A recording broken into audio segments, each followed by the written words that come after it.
The Uluru Statement from the Heart calls for the establishment of a First Nations voice in the Australian Constitution and a Makarrata Commission to supervise a process of agreement-making, truth-telling between governments and the Aboriginal and Torres Strait Islander peoples. It asks for Australians to work together to build a better future by establishing a First Nations voice to Parliament enshrined in the Constitution, and the establishment of a Makarrata Commission for the purpose of treaty-making and truth-telling. Thomas Mayo is a Kaurareg Aboriginal and a Kalkalgal Erubamle Torres Strait Islander man who was a signatory to the Uluru Statement of the Heart and has been a leading advocate since its inception in May 2017. He has travelled with the Uluru Statement throughout the nation for 18 months, playing a key role in building the people's movement. He is also the author of 4 books that cover both historical and contemporary First Nation struggles, including Finding the Heart of the Nation, the journey of the Uluru Statement towards voice, treaty, and truth. To tell us all about a nation-building referendum in 2023, accepting the gift of our Indigenous heritage, please welcome Thomas Mayo. Kapul Goiga, my name is Thomas Mayo, and I'm pleased and honoured to join you on this very important day. Important to us as Australians for many different reasons, and that's what I'll talk about. I begin by paying my respects to the traditional owners for where you are.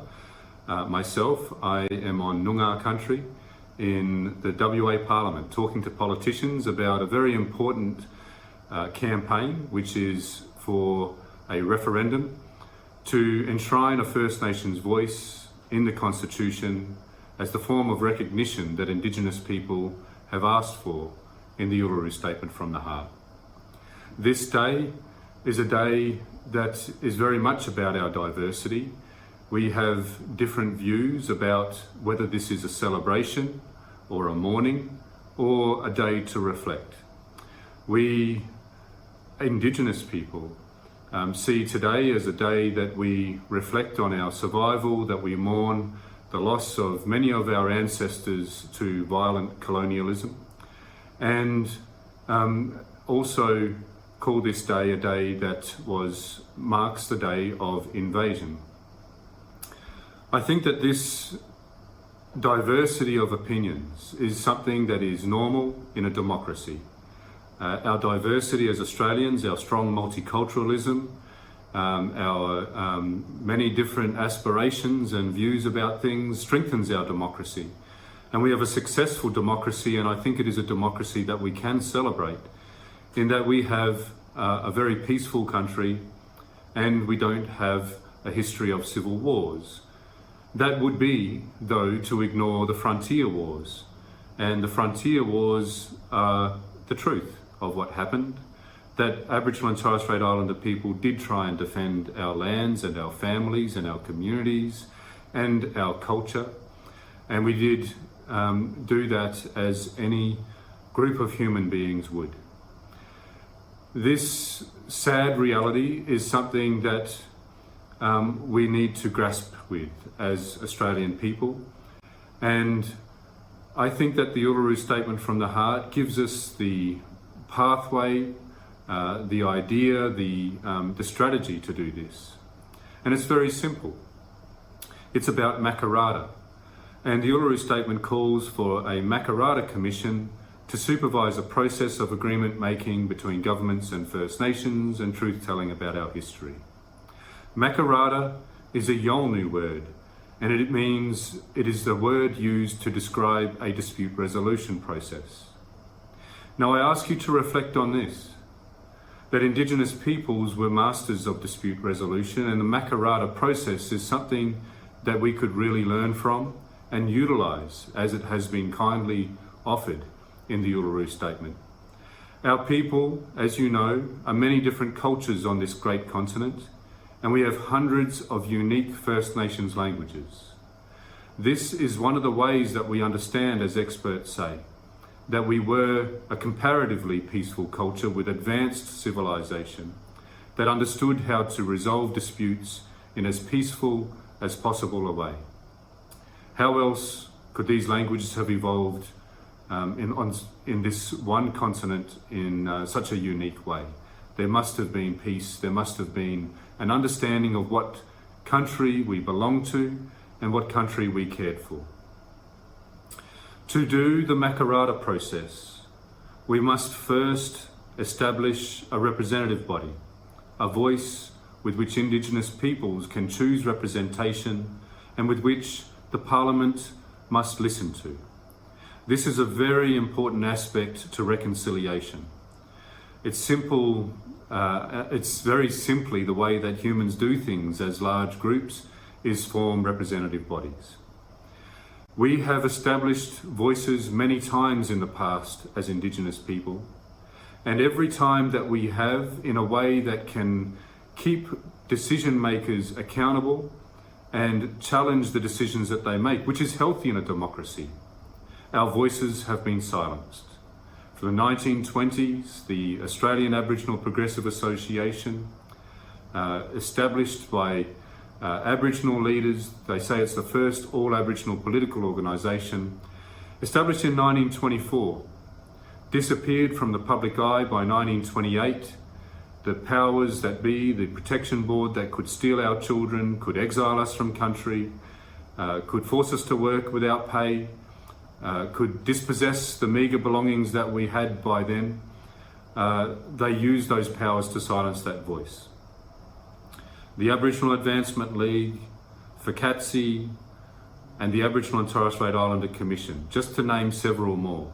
Whenever we have established the means for which to speak for ourselves strongly, we have been silenced. On ATSIC, the Aboriginal and Torres Strait Islander Commission, a more contemporary voice established under Hawke in 1988, ATSIC was doing some wonderful work, but it also had its problems like all human organisations will have. But John Howard chose to amplify its issues instead of helping us to resolve them. A review done by Aunty Jackie Huggins was ignored, and the process of democracy for ATSIC in choosing representation was not able to run its course so that problematic leaders that were chosen could be unelected. And so for all of these voices that we've established that have been silenced, and for what happens when we don't have a voice, the exploitation, the degradation, things like the intervention, which was millions and millions of dollars spent to disempower Indigenous people in the Northern Territory, that had a detrimental effect. It certainly didn't help. As we can see in Alice Springs today, the result of governments chopping and changing policy, not listening to Indigenous people, making decisions that are harmful. That is why we have the social issues in our communities. Not because, as the Uluru Statement, we're innately criminal, and not because we have some problem in our DNA that causes us to die almost 10 years younger than other Australians. But it's a matter of failed policies, of not listening to Indigenous people. So we know that we need to re-establish a voice. But we must re-establish a voice in a way that can last through the political cycles and through hostile governments that don't want to be challenged when they fail to listen. And so we must enshrine the voice in the Constitution to give it that guarantee that we will be heard.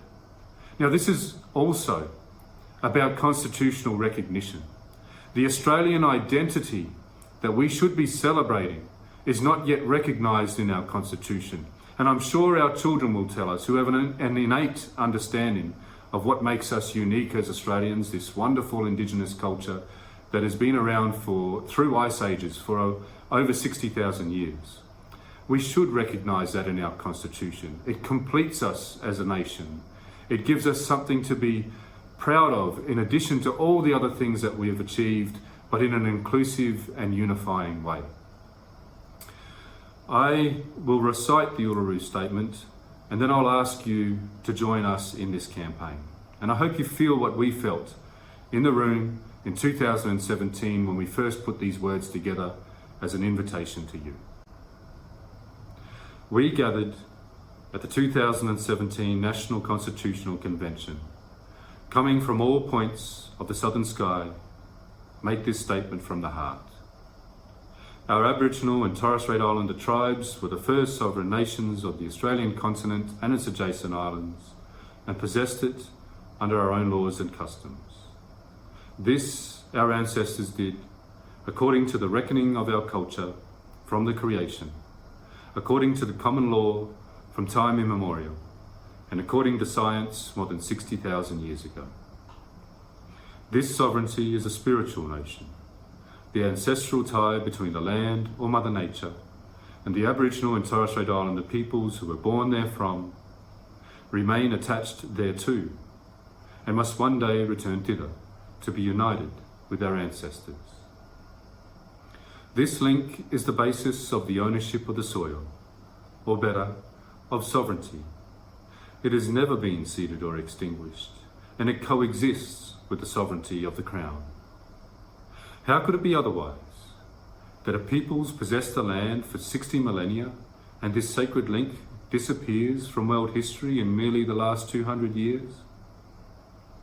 With substantive constitutional change and structural reform, we believe this ancient sovereignty can shine through as a fuller expression of Australia's nationhood. Proportionately, we are the most incarcerated people on the planet. We are not an innately criminal people. Our children are alien from their families at unprecedented rates. This cannot be because we have no love for them. And our youth languish in detention in obscene numbers. They should be our hope for the future.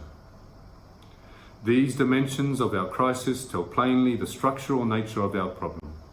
This is the torment of our powerlessness. We seek constitutional reforms to empower our people and take a rightful place in our own country. When we have power over our destiny, our children will flourish, they will walk in two worlds, and their culture will be a gift to our country. We call for the establishment of a First Nations voice enshrined in the Constitution. Makarrata is the culmination of our agenda, the coming together after a struggle.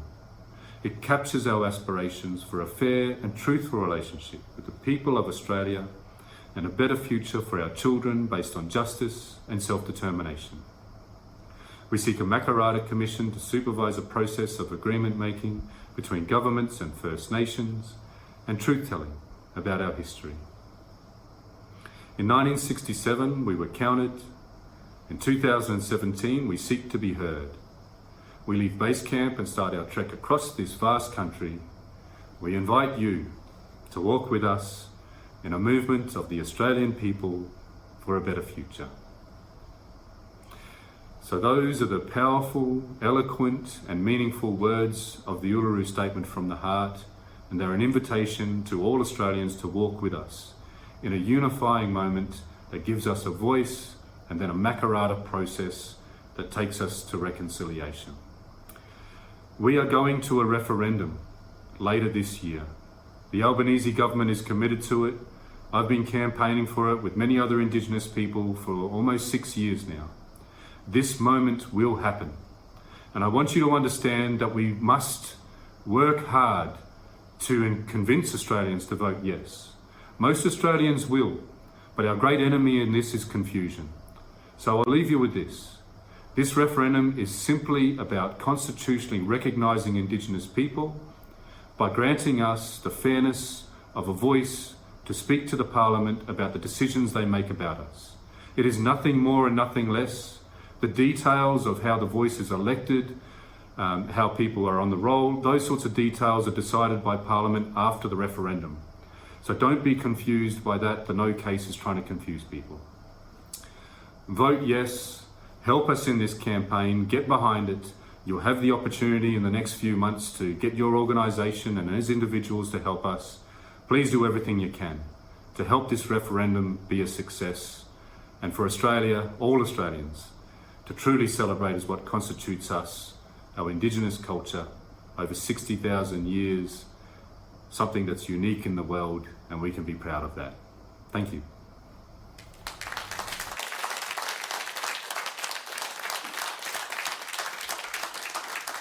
Thank you very much, Thomas, for that very thought-provoking presentation.